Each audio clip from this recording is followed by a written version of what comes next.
Ada banyak orang bahkan mungkin kita ngerasa bahwa kita itu kurang beruntung dibandingkan orang lain. Ngerasa bahwa kayaknya Allah nggak adil sama kita,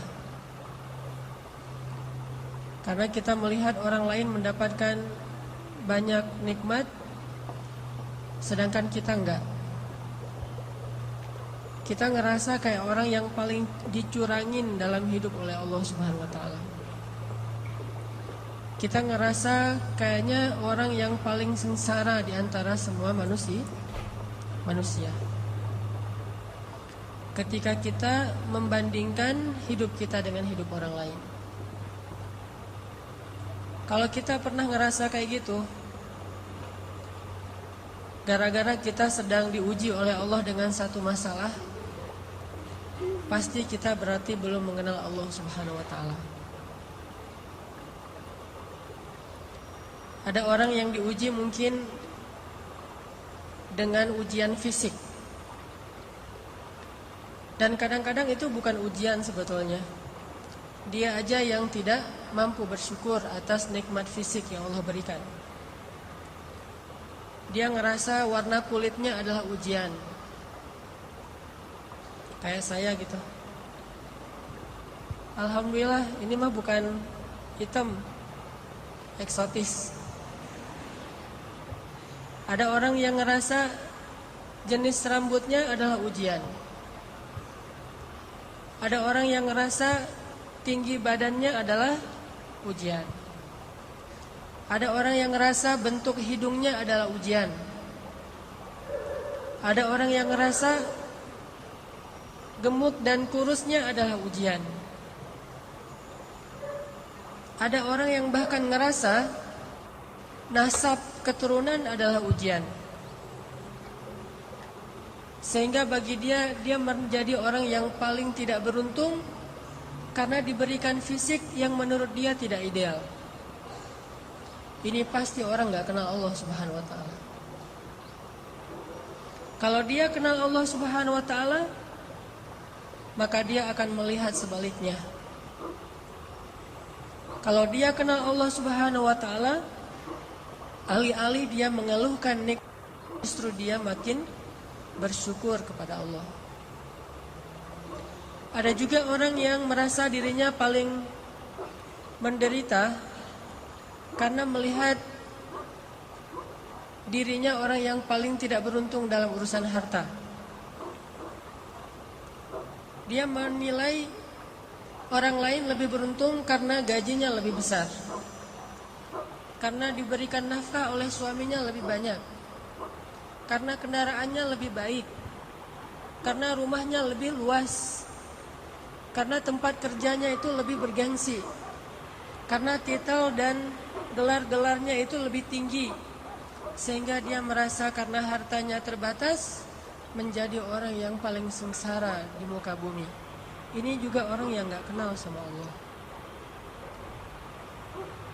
Atau ada juga yang ngerasa dirinya tuh paling menderita karena masih jomblo. Dia cemburu kepada temannya yang nikah. Bahkan dia cemburu kepada temannya yang baru putus. Lo masih mending ngerasain gimana putus. Dah gua jadi juga gak pernah katanya.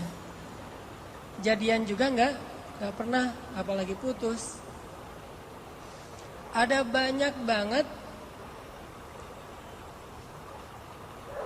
hal yang dikeluhkan oleh manusia untuk dia ngerasa pantas menyebut dirinya itu sebagai orang yang paling sengsara. Ada banyak hal yang dianggap oleh manusia itu pantas dikeluhin kepada Allah Subhanahu wa taala karena memang dia ngerasa dicurangin oleh Allah Subhanahu wa taala. Abu Ubaidah bin Jarrah kekuasaan sebagai gubernur di Syam, Suriah. Sehingga suatu hari ketika dia sedang memantau keadaan rakyatnya, lagi belusukan, keliling-keliling gitu,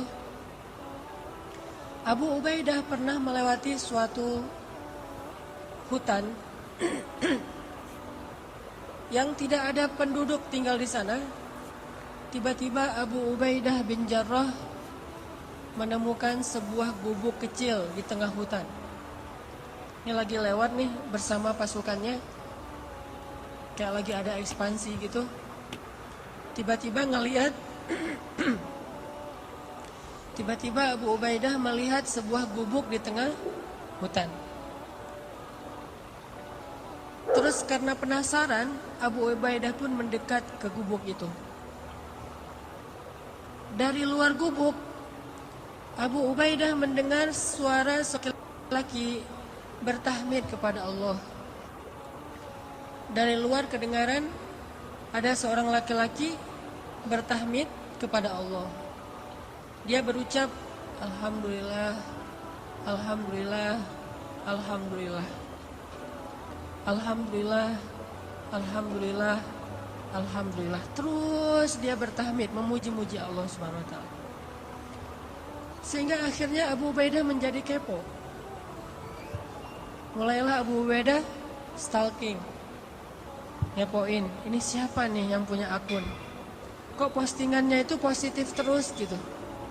Postingannya itu memuji-muji Allah. Allah maha baik, Allah baik banget, Allah luar biasa, Allah keren, Allah apa. Terus memuji-muji Allah Subhanahu wa taala. Terus begitu. Sampai akhirnya Abu Ubaidah penasaran. Maka Abu Ubaidah pun memberi salam, minta izin supaya dibolehkan masuk ke dalam rumah. Assalamualaikum. Waalaikumsalam.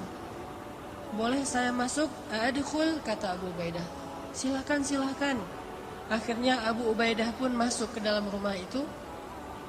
Sementara prajurit-prajuritnya menunggu di luar.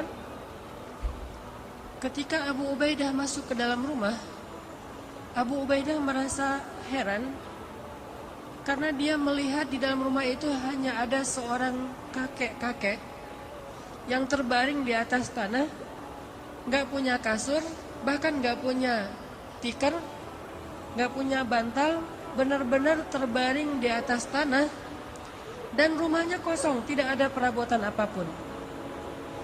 Gak ada tempat tidur, gak ada lemari, gak ada dapur, ya satu ruangan gubuk itu aja. Dan dia melihat seorang kakek-kakek terbaring sedang memuji-muji Allah Subhanahu wa taala. Ketika Abu Ubaidah mendekat kepada kakek ini, ternyata Abu Ubaidah baru ngeh kakek ini adalah seorang tunanetra. Tidak bisa melihat.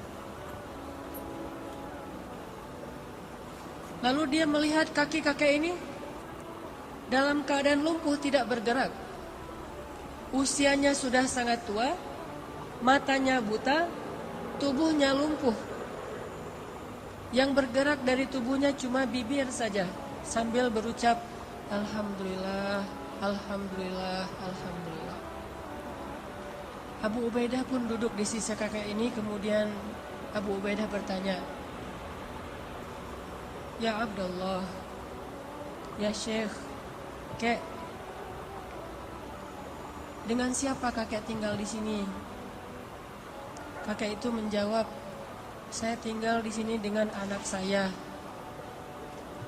Tadinya saya punya keluarga besar. Saya punya istri, punya beberapa orang anak. Tapi istri saya sudah meninggal, anak-anak saya sudah meninggal, cuma tinggal satu orang. Terus kakek kenapa tidur di sini? Kata kakek itu, saya lumpuh dan saya tidak bisa melihat.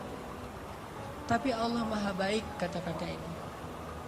Abu Ubaidah makin penasaran. Orang miskin, sebatang kara, lumpuh, udah tua, gak bisa ngelihat, gak punya siapa-siapa kecuali anaknya satu-satunya. Abu Ubaidah bertanya, Kek, saya dengar dari tadi kakek itu terus memuji Allah. Dari sejak saya di luar rumah, saya dengar kakek ini terus memuji Allah. Alhamdulillah, Alhamdulillah, Alhamdulillah. Tapi saya perhatikan, sepertinya kakek ini tidak punya kehidupan yang layak. rumahnya gubuk, di dalam rumah nggak ada apa-apa, kakek sakit-sakitan, nggak punya keluarga. Saya penasaran apa yang kakek syukuri kepada Allah sehingga kakek tidak berhenti mengucapkan Alhamdulillah. Perasaan nikmatnya kayak gini-gini aja nih. Terus apa yang kakek syukuri? Kakek ini tersenyum. Kemudian kakek ini mengatakan, wahai Tuhan, ada 2 nikmat yang diberikan Allah kepada saya, dan itu lebih saya cintai daripada dunia dan seisinya.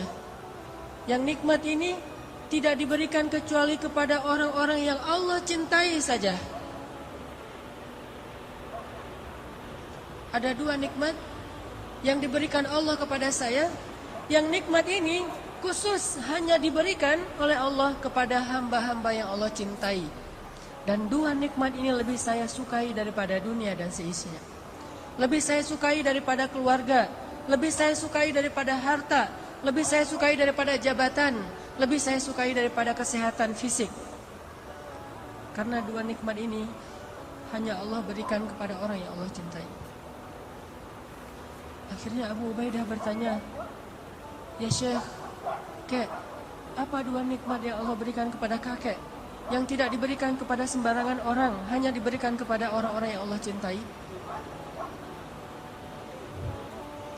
Kakek ini menjawab, 2 nikmat itu adalah qalban syakiran wa lisanan dzakiran.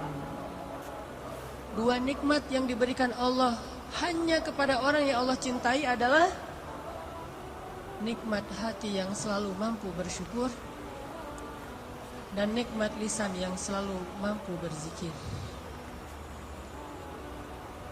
Makanya kakek ini mengatakan, saya mendapatkan 2 nikmat yang Allah tidak berikan kepada siapapun kecuali kepada kekasihnya, yaitu nikmat qalban syakiran. Saya selalu bersyukur, saya selalu merasa bahagia, saya selalu merasa cukup. Walisanan dzakiran, dan lisan saya dibimbing dengan hati yang bersyukur itu untuk selalu berzikir, memuji Allah Subhanahu wa taala.